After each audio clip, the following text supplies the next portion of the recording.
नमस्कार दोस्तों, मैं मंचून सब कुछ लर्न पे आपका स्वागत करता हूं। आज मैं आपको बताऊंगा संधि के बारे में। ठीक है, संधि के बारे में पूरा डिटेल नॉलेज दूंगा आपको मैं। आपको पूरे संधि के बारे में सीखने के लिए ये वीडियो शुरू से लेके लास्ट तक आपको देखना होगा। ठीक है, एक रिक्वेस्ट था, अगर अभी तक आप मेरे चैनल को सब्सक्राइब नहीं किया है। नमस्कार दोस्तों, मैं मंचून सब कुछ लर्न पे आपका स्वागत करता हूं। आज हिंदी ग्रामर के सबसे इंपॉर्टेंट टॉपिक काल के बारे में बताऊंगा। काल क्या होता है, इसको इंग्लिश में क्या कहते हैं, काल को टेंस।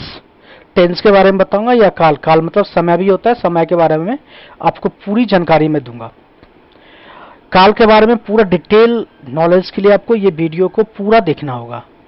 ठीक है, एक रिक्वेस्ट था, अगर अभी तक आपने मेरे चैनल को सब्सक्राइब नहीं किया तो सब्सक्राइब करें और बेल आइकन को भी प्रेस करें, जिससे हिंदी ग्रामर से रिलेटेड जितने भी टॉपिक हम अपलोड करेंगे आपको नोटिफिकेशन के जरिए आपके मोबाइल पे, लैपटॉप पे, डेस्कटॉप पे मिलता रहेगा। डेली अपडेट मिलेगा आपको।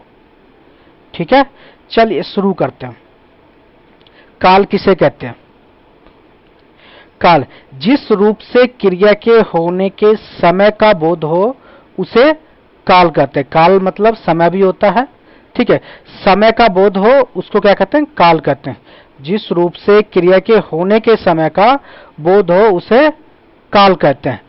काल कितने टाइप के होते हैं, कितने प्रकार हैं? काल के कितने वेद हैं? काल के 3 वेद होते हैं, भूतकाल, वर्तमान काल और भविष्य काल। इसको अंग्रेजी में क्या कहते हैं? भूतकाल को पास्ट टेंस, वर्तमान काल को प्रेजेंट टेंस और भविष्य को फ्यूचर टेंस। ठीक है, ये भूतकाल के वर्गीकरण हो गए। अब हम चलेंगे भूतकाल को लेके पूरे डिटेल में जाएंगे, फिर उसके कितने वर्गीकरण हैं, उसके वेद और उसके पूरे डिटेल में बताऊंगा। फिर वर्तमान काल के कितने वेद होते हैं और उसके क्या डिटेल है, उसके भी सेम उसी प्रकार भविष्य काल के बारे में मैं पूरी जानकारी आपको दूंगा। आप हमारे साथ बने रहिए। ठीक है, चलिए शुरू करते हैं। भूतकाल किसे कहते हैं? पहले भूतकाल से शुरू करते हैं। भूतकाल क्रिया के जिस रूप से यह पता चले कि काम बीते हुए समय में पूरा हुआ है। ठीक है, क्रिया के जिस रूप से यह पता चले कि काम बीते हुए समय में पूरा हो गया है उसे क्या कहते हैं? भूतकाल। मतलब आपको यह पता चल जाए कि काम हो चुका है, अभी आप प्रेजेंट में हैं और काम हो गया है, ये आपको अनुभव हो या पता चले किसी काम के बारे में, इसका मतलब ये हुआ वो काम भूतकाल में हुआ है। ठीक है, जैसे लड़का आया था, लड़का आया था, अभी आया नहीं है, लड़का आया था, ये मैंने पीछे वाली बात कह रहे हैं। वो आया मतलब आया हुआ बहुत टाइम हो चुका है। वो खा चुका था, वो खाना खा लिया था। ठीक है, मतलब वो खाना खा चुका था। मैंने गया, 2 दिन पहले जोर की वर्षा हुई थी। नेताजी का प्रचार रथ बड़ी भीड़ के साथ जा रहा था। ये सारे स्टोरी कह रहे हैं। स्टोरी जितने भी आप स्टोरी बनाते हैं, स्टोरी कहते हैं किसी को, वो हर समय भूतकाल में होता है। ठीक है, समझ गए भूतकाल किसे कहते हैं? अब चलते हैं भूतकाल के वर्गीकरण के बारे में। भूतकाल के कितने भेद होते हैं? देखिए, भूतकाल के 6 भेद होते हैं हिंदी में। ठीक है, कौन कौन से? सामान्य भूतकाल, आसन्न भूतकाल, पूर्ण भूतकाल, अपूर्ण भूतकाल, संदिग्ध पूर्ण भूतकाल और हेतुमत भूतकाल। ठीक है, ये सारे भूतकाल के वेद हैं। ठीक है, अब एक एक वेद के बारे में मैं बताऊंगा, फिर उसके बाद हम वर्तमान काल पे चलेंगे। ठीक है, अब चलिए भूतकाल में जो सबसे पहला वेद है, सामान्य भूतकाल किसे कहते हैं, अब उसके बारे में जान लेते हैं। सामान्य भूतकाल, सामान्य भूतकाल किसे कहते हैं? जिससे भूतकाल की क्रिया के विशेष समय का ज्ञान हो उसे सामान्य भूतकाल कहते हैं। ठीक है, अब दूसरों शब्द में कहें, क्रिया के जिस रूप से काम के सामान्य रूप से बीते समय में पूरा होने का बोध हो उसे सामान्य भूतकाल कहते हैं। जैसे मोहन आया, सीता गई, श्री राम ने रावण को मारा। इस वाले जो वाक्य हैं इसमें क्रिया के क्या है? बीते हुए समय की पूरी हो रही है, मतलब बीते हुए समय में पूरी हो गई, अतः यह सम्मान भूतकाल क्रिया है। मोहन आया, सीता गई, मतलब हो चुका है ये, मतलब पूरा पूर्ण रूप से हो चुका है ये काम, तो उसे कहते हैं सम्मान भूतकाल। ठीक है, आगे चलते हैं। आसन्न भूतकाल के बारे में जानते हैं अब। आसन्न भूतकाल किसे कहते हैं? आसन्न भूतकाल क्रिया के जिस रूप से यह पता चले कि क्रिया अभी कुछ समय पहले ही पूर्ण हुए हैं, उसे आसन्न भूतकाल कहते हैं। क्या मतलब हुआ इसका? मतलब यह हुआ कि अभी अभी कोई काम पूरा हुआ है तो उसे आसन्न भूतकाल कहते हैं। इससे क्रिया की समाप्ति निकट भूत में या तत्काल ही सूचित करते हैं, मतलब अभी अभी तत्काल में जो काम हुआ है उसको आसन्न भूतकाल कहते हैं। जैसे मैंने आम खाया, मैंने आम खाया है। मैं अभी सोकर उठी हूं, मैं अभी सो के उठी हूं, मतलब अभी जस्ट 2-3 मिनट पहले की बात है। इस तरह से जो काम हुआ है तो तत्काल वाली बात है, वो आसन्न भूतकाल के अंतर्गत आते हैं। अध्यापिका पढ़ाकर आई है, तो इस जितने भी 3 वाक्य मैंने दिया है इसमें अभी अभी पूर्ण हुई है, सारे काम तुरंत तत्काल में हुआ है, तुरंत मतलब बहुत कम टाइम पहले हुआ है, तो इसलिए ये सारे जो क्रियाएं हैं या सारे जो वाक्य हैं वो आसन्न भूतकाल के अंदर आते हैं। ठीक है, अब चलते हैं नेक्स्ट क्या है? पूर्ण भूतकाल। पूर्ण भूतकाल किसे कहते हैं? क्रिया के उस रूप को पूर्ण भूत कहते हैं। क्रिया के उस रूप को पूर्ण भूत कहते हैं जिससे क्रिया की समाप्ति के समय का स्पष्ट बोध होता है कि क्रिया को समाप्त हुए काफी समय बीता है, मतलब बहुत पहले, मतलब क्रिया हुआ और उसके होने का समय बहुत टाइम बीत गया है, तो उसको कहते हैं पूर्ण भूतकाल।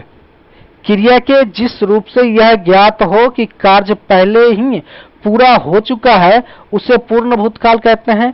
जैसे कि उसने श्याम को मारा था, अंग्रेजों ने भारत पर राज किया था, महादेवी वर्मा ने संस्करण लिखे थे, तो ये सारे काम जो है ना बहुत पहले हो चुका है, तो इस तरह के क्या कहते हैं? पूर्ण भूतकाल। ठीक है, जो काम बहुत पहले हो चुका है उसको कहते हैं पूर्ण भूतकाल।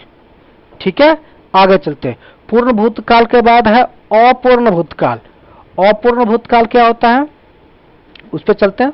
जिस क्रिया से यह ज्ञात हो कि भूतकाल में कार्य संपन्न नहीं हुआ था, अभी चल रहा था, उसे अपूर्ण भूतकाल कहते हैं। मतलब जिस क्रिया से यह पता चले कि जो काम होना था वो संपन्न, काम चल रहा है मगर काम पूरा नहीं हुआ है और वो अभी रनिंग है, तो उस भूतकाल क्रिया को क्या कहते हैं?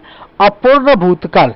जैसे कि सुरेश गीत गा रहा था, मतलब क्रिया खत्म नहीं हुई, गाना कंटिन्यू चल ही रहा है, तो इसे कहते हैं अपूर्ण भूतकाल। रीता सो रही थी, ठीक है, तो ये सारे आरंभ होकर, और क्योंकि पीछे हुआ था वो चल रहा है, भूतकाल में हो रहा है और कंटिन्यूअस चल ही रहा है, अभी कंप्लीट नहीं हुआ है, तो इसलिए इसे कहते हैं अपूर्ण भूतकाल। ठीक है, आगे चलते हैं। आगे क्या नेक्स्ट टॉपिक क्या है? नेक्स्ट टॉपिक है संदिग्ध भूतकाल। संदिग्ध भूतकाल किसे कहते हैं? भूतकाल की जिस क्रिया से कार्य होने में अनिश्चितता अथवा संदेह प्रकट हो उसे संदिग्ध भूतकाल कहते हैं। इस नाम से ही पता चल जाता है, संदिग्ध मतलब संदेह रखने। ठीक है, संदेह प्रकट हो, जिस क्रिया से संदेह प्रकट हो उसे संदिग्ध भूतकाल कहते हैं। ठीक है, इसमें यह संदेह बना रहता है कि भूतकाल में कार्य पूरा हुआ या नहीं। मतलब जैसे तू गया था, गया होगा, बस छूट गई होगी, दुकानें बंद हो चुकी होगी, तो इसमें सारे में संदेह है, पूरा परफेक्ट नहीं है कि हो चुका है या नहीं हुआ है।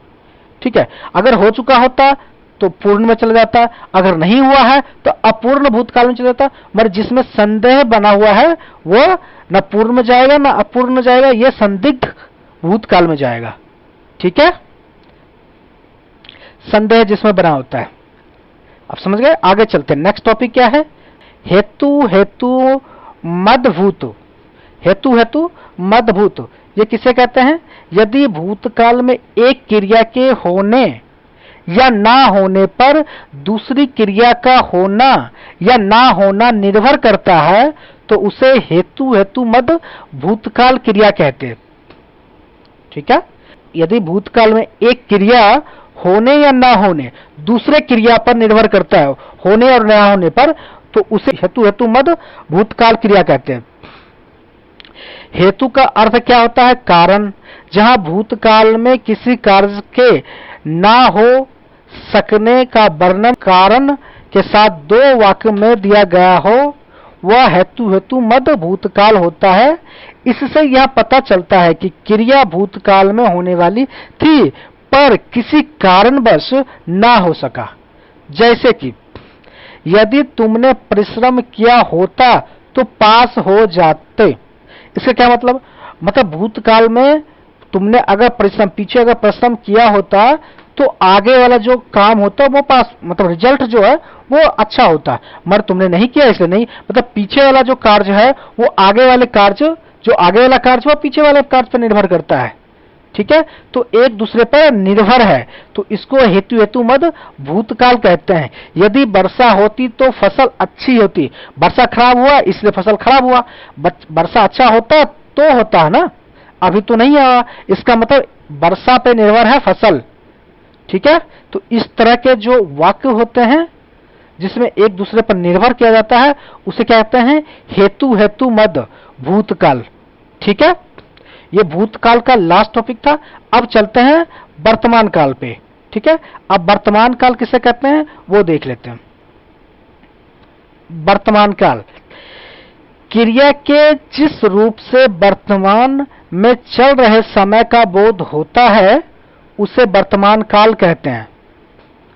ठीक है, क्रिया के जिस रूप से वर्तमान में चल रहे समय का बोध होता है उसे वर्तमान काल कहते हैं। जैसे पिताजी समाचार सुन रहे हैं, पुजारी पूजा करा रहा है, प्रियंका स्कूल जाती है। तो ये सारे कंटिन्यू वर्तमान में चल रही हैं। वर्तमान, ना पीछे हो रहा ना आगे होगा, ये वर्तमान में चल रहा है, अभी साथ साथ हो रहा है। पिताजी समाचार देख रहे हैं, हालांकि अभी देख रहे हैं, बाद में पहले नहीं देखे थे और बाद में नहीं देखेंगे वो बात अलग है, मगर अभी देख रहे हैं इसलिए ये काम अभी मेरे आंखों के सामने चल रही है, इसलिए इसको क्या कहते हैं? वर्तमान काल। ठीक है, पुजारी पूजा करा रहा है, मतलब अभी पूजा कंटिन्यूस चल ही रहा है और हम देख रहे हैं पूजा हो रहा है, इसलिए इसे वर्तमान काल कहते हैं। ठीक है, वर्तमान काल के कितने भेद होते हैं इसका वर्गीकरण देख लेते हैं। वर्तमान काल के भी 6 भेद होते हैं। कितने भेद होते हैं? 6 भेद। कौन कौन से? सामान्य वर्तमान काल, तत्कालीन वर्तमान काल, अपूर्ण वर्तमान काल, पूर्ण वर्तमान काल, संदिग्ध वर्तमान काल और संभव वर्तमान काल। ठीक है, अब एक एक करके मैं बताते चलता हूं किसका क्या डिफिनीशन है, किसका क्या परिभाषा और उसके एग्जाम्पल के साथ। ठीक है, नेक्स्ट चलते हैं सामान्य वर्तमान काल। सामान्य वर्तमान काल क्रिया का वह रूप जिससे क्रिया का वर्तमान काल में होना पाया जाए सामान्य वर्तमान काल कहलाता है। दूसरे शब्द में कहे तो जिस क्रिया वर्तमान में समान रूप से होती है वह सामान्य वर्तमान काल की क्रियाएं कहलाती है।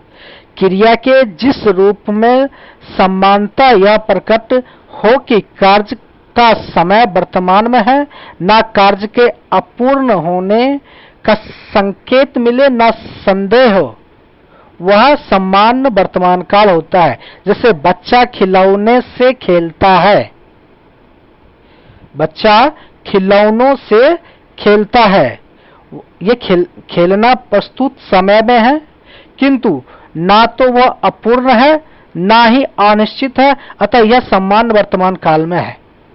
ठीक है, नेक्स्ट है अपूर्ण वर्तमान काल। क्रिया के जिस रूप से यह बोध हो कि वर्तमान काल में कार्य अभी पूर्ण नहीं हुआ है, वह चल रहा है, उसे अपूर्ण वर्तमान काल कहते हैं। मतलब जो कार्य है वो कंप्लीट नहीं हुआ, अनकंप्लीट है, वह कार्य रनिंग है, अभी उसको काम किया जा रहा है, तो उसको अपूर्ण वर्तमान काल कहते हैं। उदाहरण के तौर पर मैं बताता हूं, मोहन विद्यालय जा रहा है। ना मोहन विद्यालय जा रहा है, इसका क्या मतलब हुआ?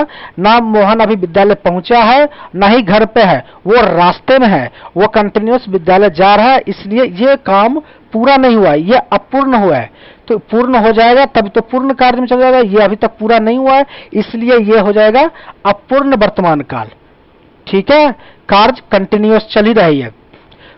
दूसरे उदाहरण में, वर्षा हो रही है, अनुराग लिख रहा है। तो इस तरह के जो कार्य बीच में कंटिन्यूअस चलते हैं, काम पूरा नहीं होता, उसे अपूर्ण कार्य वर्तमान काल कहते हैं। ठीक है, आगे चलते हैं। नेक्स्ट टॉपिक क्या है? नेक्स्ट है पूर्ण वर्तमान काल। इससे वर्तमान काल में कार्य की पूर्ण सिद्धि का बोध होता है, उसे पूर्ण वर्तमान काल कहते हैं। वह आया है, पूर्ण रूप से आ गया है। लड़के ने पुस्तक पढ़ी है, वह चला गया है, उसने भोजन कर लिया है, मैं तो सुबह ही नहा चुका हूं, घड़ा पानी से भर गया है। तो ये सारे कार्य पूरा हो गया है, सिद्ध हो चुका है, पूर्ण रूप से हो चुका है। तो इस सारे कार्य को पूर्ण वर्तमान काल कहते हैं। ठीक है, आगे चलते हैं। नेक्स्ट टॉपिक क्या है? नेक्स्ट है संदिग्ध वर्तमान काल। जिससे क्रिया के होने में संदेह प्रकट हो पर उसकी वर्तमान काल में संदेह ना हो, उसे संदिग्ध वर्तमान काल कहते हैं। दूसरे शब्द में, सरल शब्दों में कह दें, जिस क्रिया में वर्तमान समय में पूर्ण होने में संदेह हो, उसे संदिग्ध वर्तमान काल कहते हैं। जैसे मां खाना बना रही होगी, मतलब कार्य मां तो खाना बना रही है, ये फाइनल है, मतलब बना रही होगी मतलब मां ने, अभी हम संदेह प्रकट कर रहे हैं कि बना रही होगी, हो चुका, ये भी हो सकता है कि खाना बना चुकी होगी या बना रही होगी, मतलब पूर्ण भी हो चुका है और नहीं भी पूर्ण हो चुका होगा, मगर हम संदेह प्रकट कर रहे हैं कि वो बना रही होगी। तो रही होगी वाले जो शब्द आते हैं ना, जहां संदेह प्रकट होता है, उसको संदिग्ध वर्तमान काल कहते हैं। ठीक है, राम पढ़ता होगा, हलवाई मिठाई बनाता होगा, आज विद्यालय खुला होगा। तो इस तरह के जो संदेह प्रकट किया जाता है जिस वाक्य में, और उसे क्या कहते हैं? संदिग्ध वर्तमान काल। आगे चलते हैं। आगे नेक्स्ट टॉपिक क्या है? नेक्स्ट टॉपिक है तत्कालीन वर्तमान काल। तत्कालीन वर्तमान काल किसे कहते हैं? क्रिया के जिस रूप से यह पता चलता है कि कार्य वर्तमान काल में हो रही है, उसे तत्कालीन वर्तमान काल कहते हैं। जैसे मैं पढ़ रहा हूं, ठीक है, वह जा रहा है।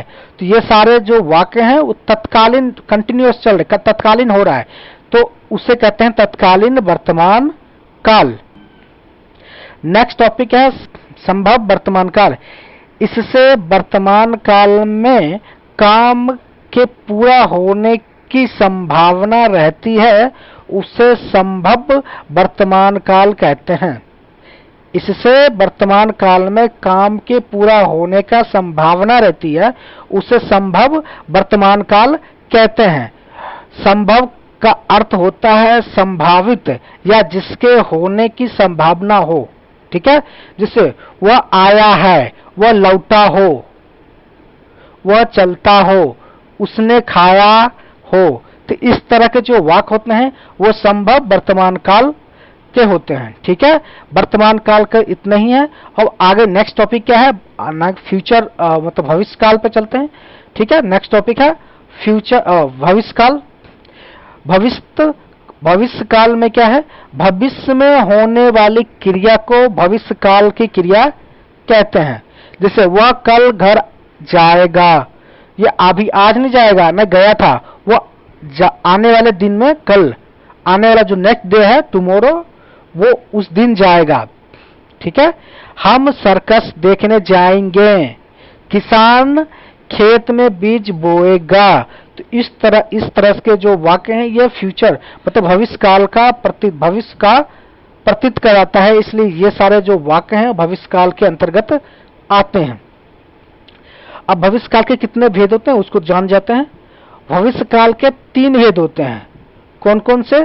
सम्मान भविष्य काल, संभव भविष्य काल और हेतु मद भविष्य काल। ठीक है, चलते हैं सम्मान भविष्य काल पे। ठीक है, क्रिया के जिस रूप से उसके भविष्य में सम्मान ढंग से होने का पता चलता है उसे सम्मान भविष्यकाल कहते हैं। ठीक है, इससे यह प्रकट होता है कि क्रिया संभवतः भविष्य में होगी। जैसे कि बच्चे कैमल बोर्ड खेलेंगे, वह घर जाएगा, दीपक अखबार बेचेगा। ठीक है, तो ये जितने भी 3 वाक्य दिए गए इसमें भविष्य में समान रूप से काम के होने की सूचना दे रहा है, अतः यह समान भविष्य काल के क्रियाएं हैं।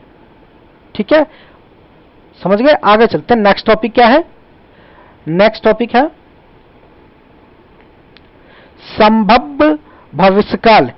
क्रिया के जिस रूप से उसके भविष्य में होने का संभावना का पता चलता है उसे संभव भविष्यकाल कहते हैं, जिससे भविष्य में किसी कार्य के होने का संभावना हो। जैसे शायद चोर पकड़ा जाए, परीक्षा में शायद मुझे अच्छे अंक प्राप्त हो सकता है कि मैं कल वहां जाऊं। तो ये सारे जो वाक्य दिए गए हैं इसमें क्रिया में के भविष्य में होने का संभावना है, यह पूर्ण रूप से होगी ऐसा निश्चित नहीं होता, अतः यह संभव भविष्य काल के क्रियाएं हैं। ठीक है, भविष्य काल समझ गए? आगे चलते हैं। नेक्स्ट टॉपिक क्या है? नेक्स्ट टॉपिक है हेतु मद भविष्य काल। क्रिया के जिस रूप से एक कार्य का पूरा होना दूसरे आने वाले समय की क्रिया पर निर्भर हो उसे हेतु मद भविष्य काल कहते हैं। जैसे वह आए तो मैं जाऊं, वह आए तो मैं जाऊं, एक दूसरे पर निर्भर हो रहा है यहाँ पे। वह कमाए तो मैं खाऊं, वो कमाए तो खाएं, वह पढ़ेगा तो सफल होगा। इस तरह के एक दूसरे पर निर्भर होते हैं, उसे हेतु मद भविष्यकाल कहते हैं। ठीक है, ये काल के लास्ट चैप्टर था, भविष्यकाल के भी लास्ट चैप्टर था। ठीक है, आगे चलते हैं। नेक्स्ट टॉपिक क्या है? सेशन के कोई चैप्टर नहीं है। आगे चलते हैं, स्टार्ट करते हैं। संज्ञा किसे कहते हैं? संज्ञा किसे कहते हैं? संज्ञा उस विकारी शब्द को कहते हैं जिससे किसी विशेष वस्तु, भाव और जीव के नाम का बोध हो, उसे संज्ञा कहते हैं। दूसरे शब्द में कहें तो किसी प्राणी, वस्तु, स्थान, गुण, भाव के नाम को ही संज्ञा कहते हैं। जैसे प्राणी के नाम में एग्जांपल लेता हूं। प्राणी के नाम में है मोर, घोड़ा, अनिल, किरण, जवाहरलाल नेहरू इत्यादि। ये सारे जो है ना प्राणी के नाम है। जैसे वस्तु के नाम में आते हैं, वस्तु के नाम में जैसे अनार, रेडियो, किताब, संदूक इत्यादि, ये वस्तु के नाम है। स्थान के नाम में कहते हैं कुतुब मीनार, नगर, भारत, मेरठ, और भी बहुत सारा जगह के नाम है, पटना, हैदराबाद, मद्रास, इस तरह के जो जगह के नाम हैं उसको क्या कहते हैं? वो भी एक संज्ञा है। भाव के नाम को भी संज्ञा कहते हैं, जैसे वीरता, बुढ़ापा, मिठास इत्यादि। इस तरह के वस्तु के नाम, प्राणी के नाम, स्थान के नाम, भाव, गुण इत्यादि जिसका बोध हो उसको संज्ञा कहते हैं। ये डिफिनेशन में लिखा हुआ है, बाकी ये एग्जाम्पल्स हैं। ठीक है, आगे चलते हैं। आगे क्या है? आगे संज्ञा के कितने प्रकार के होते हैं संज्ञा देखते हैं। संज्ञा कितने प्रकार के होते हैं? मुख्यतः ये 3 प्रकार की ही संज्ञा होती है, परंतु जातिवाचक संज्ञा के 2 और प्रकार होते हैं, जिसकी वजह से संज्ञा के 2 और प्रकार बढ़ जाते हैं, और इसके 5 प्रकार के होते हैं। संज्ञा कितने प्रकार के होते हैं? 5 प्रकार के होते हैं। मुख्यतः ये 3 प्रकार के होते हैं, जातिवाचक के 2 प्रकार और बढ़ जाते हैं, जिसके कारण ये 5 प्रकार कहते हैं। ग्रामर में या हिंदी ग्रामर में, व्याकरण में सिर्फ 5 प्रकार के संज्ञा होते हैं। व्यक्तिवाचक संज्ञा, जातिवाचक संज्ञा, भाववाचक संज्ञा, समूहवाचक संज्ञा और द्रव्यवाचक संज्ञा। ठीक है, व्यक्तिवाचक संज्ञा, जातिवाचक संज्ञा, भाववाचक संज्ञा, समूहवाचक संज्ञा और द्रव्यवाचक संज्ञा। ठीक है, आगे चलते हैं, जितने प्रकार के संज्ञा हैं उसके बारे में मैं बात करता हूं आगे। ठीक है, सबसे पहला क्या है, व्यक्तिवाचक संज्ञा। व्यक्तिवाचक संज्ञा में क्या है, जिस शब्द से किसी एक वस्तु या व्यक्ति का बोध होता है उसे व्यक्तिवाचक संज्ञा कहते हैं। जैसे रमेश, महेश, गंगा, हिमालय। रमेश एक व्यक्ति का बोध होता है, महेश भी व्यक्ति का बोध होता है, गंगा एक व्यक्ति का बोध है, हिमालय भी एक टाइप के व्यक्ति हैं। ठीक है, व्यक्तिवाचक संज्ञा में व्यक्तियों, दिशाओं, देशों, राष्ट्रीयता, समुद्रों, नदियों, पर्वतों, सड़कों, पुस्तकों, समाचार पत्रों, घटनाओं, दिन, महीनों, त्योहार, उत्सवों इत्यादि के स्थान दिया जाता है। ठीक है, उदाहरण, श्याम, सुरेश, उत्तर, दक्षिण, पूर्व, पश्चिम, भारत, भारतीय, हिंदू महासागर, हिमालय, दिल्ली, त्रिदेव, दैनिक जागरण, मई, बुधवार, होली, दिवाली जैसे शब्द व्यक्तिवाचक शब्द हैं। व्यक्तिवाचक संज्ञा आप समझ गए। आगे चलते हैं, व्यक्तिवाचक के बाद जो संज्ञा है वो कौन सी संज्ञा है, वो है जातिवाचक संज्ञा। कौन सी संज्ञा है, जातिवाचक संज्ञा। जिस शब्द से एक ही प्रकार की वस्तुओं, व्यक्तियों तथा प्रवृत्तियों का बोध हो उसे जातिवाचक संज्ञा कहते हैं। संबंधियों, व्यवसायों, पदों तथा कार्यों, पशु पक्षियों, वस्तुओं तथा प्राकृतिक तत्व के नाम जातिवाचक संज्ञा के अंतर्गत आते हैं।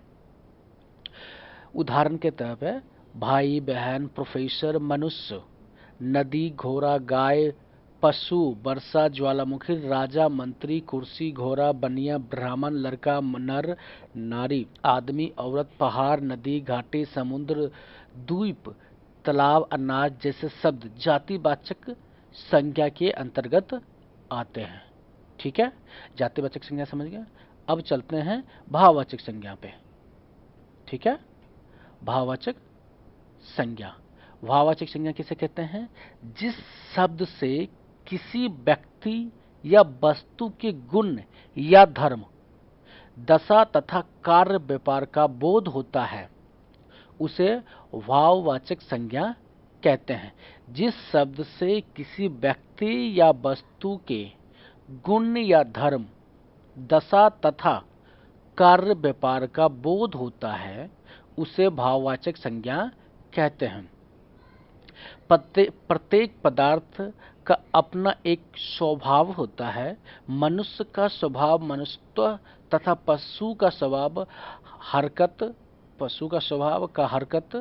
क्या है, पशुत्व कहलाता है। ठीक है, भाववाचक संज्ञा के एक शब्द से एक ही शब्द का बोध होता है। भाववाचक संज्ञा में एक शब्द से एक ही शब्द का बोध होता है। इस कारण से शब्दों का प्रयोग उसके उसी रूप में होता है, बहुवचन के प्रयोग संभव नहीं होते हैं।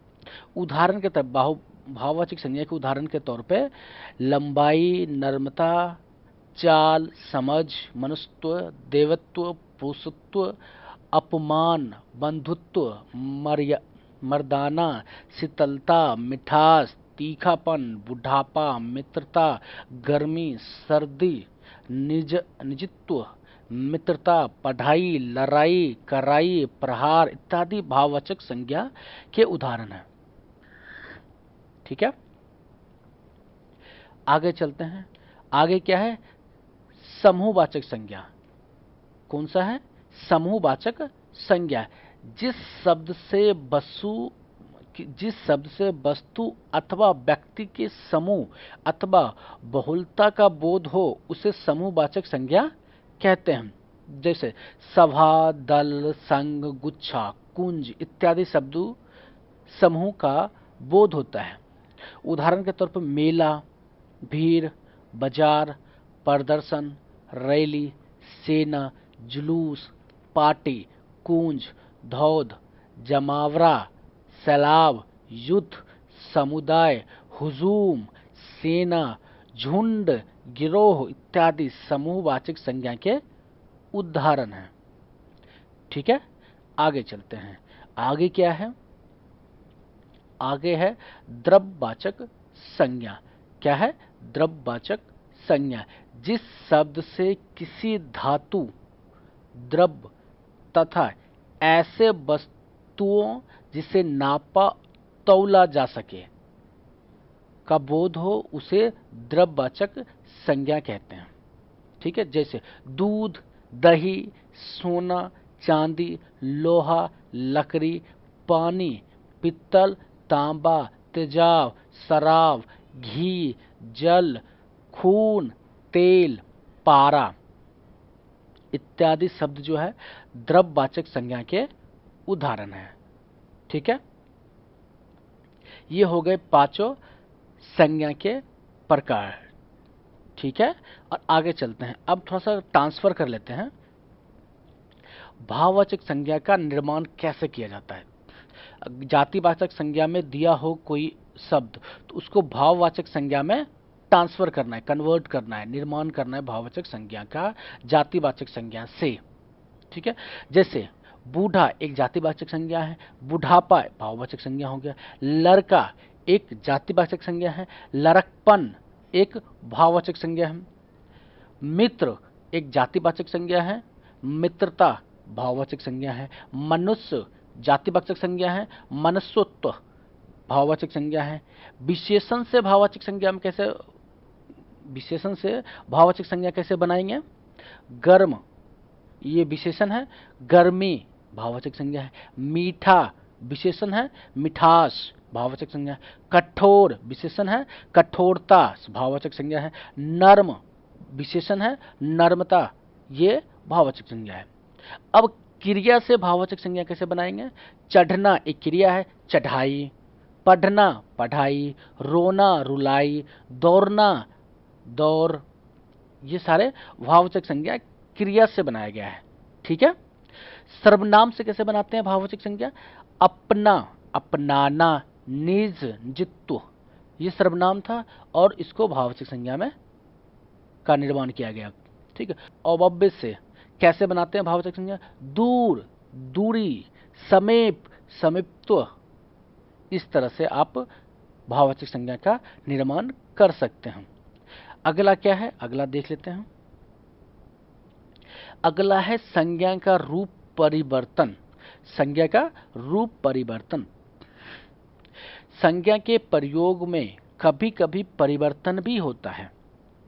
जातिवाचक संज्ञा व्यक्तिवाचक संज्ञा के रूप में, व्यक्तिवाचक संज्ञा जातिवाचक संज्ञा के रूप में तथा भाववाचक संज्ञा का जातिवाचक संज्ञा के रूप में प्रयोग देखने को मिलता है।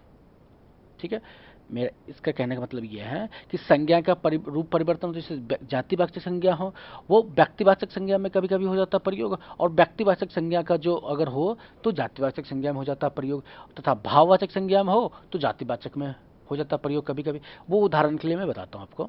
जैसे देवी एक जातिवाचक संज्ञा है, से दुर्गा बना दो तो दुर्गा एक व्यक्तिवाचक संज्ञा है। गोस्वामी एक जातिवाचक संज्ञा है। तुलसी एक तुलसीदास, गोस्वामी तो जातिवाचक संज्ञा है और तुलसीदास व्यक्तिवाचक संज्ञा। भीम व्यक्तिवाचक संज्ञा है। इसका प्रयोग कहीं जगह वीर के रूप में भी होता है, तो ये वीर जो होता है, भीम मतलब वीर होता है, वीर जातिवाचक संज्ञा के रूप में प्रयोग होता है।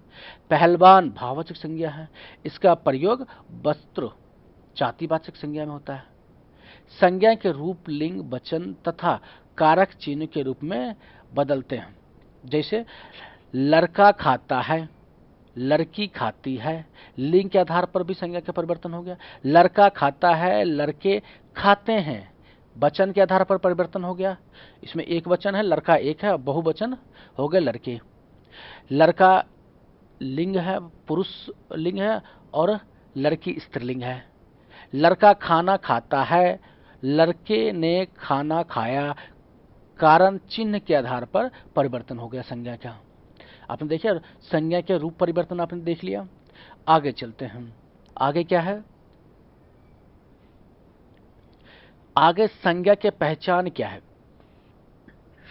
अब संज्ञा के पहचान बताते हैं। कुछ संज्ञा शब्द प्राणीवाचक होता है तो कुछ संज्ञा शब्द अप्राणीवाचक। कुछ शब्द गणनीय होता है तो कुछ शब्द अगणनीय। अब प्राणीवाचक क्या होता है, वो शब्द जिससे किसी सजीव, वो शब्द जिससे किसी सजीव वस्तु का बोध हो, जिसमें प्राण हो, उसे प्राणीवाचक संज्ञा कहते हैं। जो सजीव वस्तु होता है उसे प्राणीवाचक संज्ञा कहते हैं, जो निर्जीव वस्तु होता है उसे अप्राणीवाचक संज्ञा कहते हैं। अब प्राणीवाचक संज्ञा में लड़का, गाय, रमेश, लड़का मतलब आदमी, वो सजीव है, गाय एक सजीव जानवर है, और रमेश एक आदमी का नाम है, इसका मतलब वो भी सजीव है। ये सारे सजीव हैं, इसलिए प्राणीवाचक संज्ञा में आते हैं। अप्राणीवाचक में, जिसमें असजीव को, जिस वस्तु में प्राण ना हो, वो अप्राणीवाचक संज्ञा कहलाती है। जैसे मेज, रेलगाड़ी, मकान, पुस्तक, पर्वत, ये सारे जो हैं अप्राणीवाचक संज्ञा है, ये सजीव नहीं है। ठीक है, ये सारे निर्जीव, निर्जीव आइटम को, निर्जीव वस्तु को अप्राणीवाचक संज्ञा कहते हैं, सजीव वस्तु को प्राणीवाचक संज्ञा कहते हैं। ठीक है, अब चलते हैं गणनीय और अगणनीय संज्ञा पे। गणनीय संज्ञा किसे कहते हैं, जिस व्यक्ति, वस्तु, पदार्थ आदि की गणना की जा सकती है, उसकी संख्या ज्ञात की जा सकती है, वह शब्द गणनीय। अब चलते हैं गणनीय पे। गणनीय, जिस व्यक्ति, वस्तु, पदार्थ आदि की गणना की जा सकती है, उसकी संख्या ज्ञात की जा सकती है, वह शब्द गणनीय कहलाएगा। जिसकी काउंटिंग, जिसकी गिनती हो सके, जिसको हम तौल सके, या जिसको हम काउंटिंग कर सके। जैसे लड़का काउंट किया जाता है, 10-20 लड़के हैं, 40-50 लड़के हैं, 100 लड़के हैं, 500 लड़के हैं। पुस्तक 500 पुस्तकें हैं। भवन 400 भवन हैं। गाय 350 गाय हैं। केले 2 दर्जन हैं। जैसे कि 12 केले हैं तो 1 दर्जन में 12 होते हैं, तो 2 दर्जन में 24 केले हैं। ठीक है, संज्ञा है, जिस व्यक्ति, वस्तु, पदार्थ आदि की गणना नहीं की जा सकती है, उसकी संख्या ज्ञात नहीं की जा सकती है, वह शब्द अगणनीय संज्ञा कहलाएगा। जैसे दूध, दूध इसको गिनो भाई, कितने दूध है, किलो तो कर सकते हो, मगर गिन नहीं सकते हो ना। पानी गिनो, नहीं गिन सकते। हवा गिनो, नहीं गिन सकते। मित्रता गिनो, नहीं गिन सकते हो। तो इस तरह के जो संज्ञा होते हैं अगणनीय होते हैं। ठीक है, आगे चलते हैं। आगे इस संज्ञा के सारे डिटेल मैंने बता दिया है। इसके बाद जो है कुछ मैंने क्विज प्रश्न उत्तर बताए हैं, यहाँ पे कुछ प्रश्न डाले हैं जो हमने ऊपर जो भी आपको समझाया है, संज्ञा, संज्ञा के प्रकार, पूरा डिटेल आपको दिया है संज्ञा के बारे में, उससे रिलेटेड कुछ यहाँ पे मैंने लगभग 6 प्रश्न डाले हैं। इसका आंसर मैंने आंसर भी दिए हैं, ऑप्शंस भी दिए A B C D। तो ये ऑप्शंस दिए हुए हैं, इसमें से जो भी राइट आंसर, जैसे क्वेश्चन 1 का ए आंसर ठीक है, क्वेश्चन बी का मतलब क्वेश्चन 2 का ए आंसर ठीक है, इस तरह के जो भी आंसर इसका ठीक है, वो इस कमेंट बॉक्स में आप अपना आंसर क्वेश्चन नंबर के साथ आंसर जरूर डालें, जिससे हमें मोटिवेशन मिलता रहता है कि आप सीख रहे हैं कि नहीं सीख रहे हैं। नहीं सीख रहे होंगे तो दूसरा वीडियो बनाएंगे, अगर सीख रहे होंगे तो फिर दूसरे चैप्टर पे वीडियो बनाएंगे। ठीक है, हमें मोटिवेशन मिलता है वीडियो बनाने के लिए, इसलिए आप कमेंट जरूर करें, इसका आंसर जरूर लिखें। ठीक है, अब जैसे इसमें जो क्वेश्चंस हैं, कभी किस संज्ञा का भेद का शब्द है, ये बताएं। मुस्कुराहट किस प्रकार के संज्ञा के उदाहरण हैं। द्रव्यवाचक संज्ञा शराब का जातिवाचक संज्ञा परिवर्तन करने से क्या शब्द बनता है। जिस संज्ञा से अनेक वस्तु अथवा प्राणियों के समूह का बोध होता है उसे क्या कहते हैं। भाव, दशा, धर्म, गुण या कार्य का बोध करने वाली संज्ञा क्या कहलाती है। बालपन किस संज्ञा का उदाहरण है। तो ये सारे जो प्रश्न है उसका उत्तर कमेंट बॉक्स में आप जरूर लिखें। ठीक है, चलिए शुरू करते हैं। वर्णमाला किसे कहते हैं। वर्णमाला भाषा की सार्थक इकाई वाक होता है। वाक की जो छोटी इकाई होता है ना, उसे क्या कहते हैं, उपवाक। उपवाक से जो छोटी इकाई होता है पदवंध होता है, पदवंध से जो छोटी इकाई होता है उसे पद कहते हैं, पद से भी एक छोटी इकाई होता है उसे अक्षर कहते हैं, और अक्षर के जिस सबसे छोटी इकाई होता है उसे ध्वनि कहते हैं, और ध्वनि को ही हम वर्ण कहते हैं। ठीक है, वर्ण समझ में आ गया क्या? सबसे छोटी इकाई को हम क्या कहते हैं? वर्ण कहते हैं। सबसे छोटी इकाई को वर्ण कहा जाता है हिंदी में। ठीक है, अब वर्णमाला बताते हूँ। हिंदी भाषा की सबसे छोटी इकाई को ध्वनि कहते हैं, और इसी ध्वनि को ही वर्ण कहा जाता है। मैंने ऊपर भी बताया आपको। ठीक है, वर्णमालाओं को व्यवस्थित करने के समूह को ही वर्णमाला कहते हैं। सॉरी, हिंदी भाषा की सबसे छोटी इकाई ध्वनि होती है। इस ध्वनि को ही वर्ण कहा जाता है। वर्णों को व्यवस्थित करने के समूह को वर्णमाला कहते हैं। ठीक है, वर्णमाला किसे कहते हैं? वर्णों को, समूह को, जो वर्ण होते हैं उसको समूह को व्यवस्थित करने के लिए जो वर्ड यूज होता है उसे कहते हैं वर्णमाला। वर्णमाला के आगे चलते हैं। हिंदी में उच्चारण के आधार पर 45 वर्ण होते हैं। हिंदी में उच्चारण के आधार पर 45 वर्ण होते हैं, जिनमें से 10 स्वर्ण वर्ण हो और 35 व्यंजन होते हैं। लेखन के आधार पर 52 वर्ण होते हैं, इनमें से 13 स्वर्ण वर्ण होते हैं, 35 व्यंजन वर्ण होते हैं और 4 संयुक्त व्यंजन वर्ण होते हैं। ठीक है, वर्णमाला के 2 प्रकार के होते हैं। वर्णमाला 2 भेद होते हैं, 2 भाग होते हैं। पहला भाग कौन कौन से होते हैं? स्वर्ण वर्ण, और दूसरा होते हैं व्यंजन। ठीक है, वर्णमाला के 2 भाग होते हैं, स्वर्ण वर्णमाला और व्यंजन वर्णमाला। आगे चलते हैं, देखते हैं स्वर्ण वर्णमाला किसे कहते हैं। अब स्वर्ण वर्णमाला पर चलते हैं। जिन वर्णों को स्वतंत्र रूप से बोला जा सके उसे स्वर कहते हैं। परंपरागत रूप से स्वरों की संख्या 13 मानी गई है, लेकिन उच्चारण की दृष्टि से 10 ही स्वर होते हैं।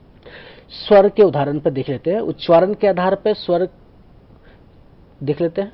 अ, आ, छोटी ई, बड़ी ई, ऊ, बड़ा ऊ, ए, ऐ, ओ, औ। ये क्या है? उच्चारण के आधार पे स्वर्ण।